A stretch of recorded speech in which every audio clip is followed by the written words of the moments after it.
ابيض بالصلاه على النبي عليك يا سيدي المعلمين. ايه يا واجهه البلد؟ محشة برسيم. محشه برسيم بالصلاه على النبي عليك مواشي شهبين. يا واجهه البلد.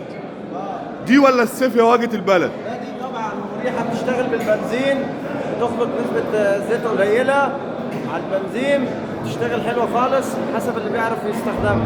بالصلاه على النبي. القراط في ربع ساعة. القراط في ربع ساعة. في ربع ساعه. زي ايه يا واجهه البلد؟ اللهم صل على النبي. برسيم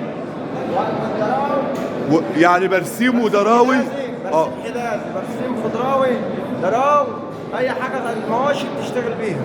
يعني وداع للسيف والكلام من ده. حاجة آلية تشتغل بالبنزين. بتريحك يا واجهه؟ طبعا. يعني تقدر تجيب فدان لوحدك؟ يعني حد معايا لما انا اخد ريسك كده. انت راجل محترم يا واجهه البلد. انا لها 4 سنين معايا. بقالها 4 سنين. لها 4 سنين معايا واختها. بتشجع بيها يا واجهه؟ طبعا. اللهم صل على النبي. فانا اشتغل بيها وانا واقف. اللهم صل على النبي.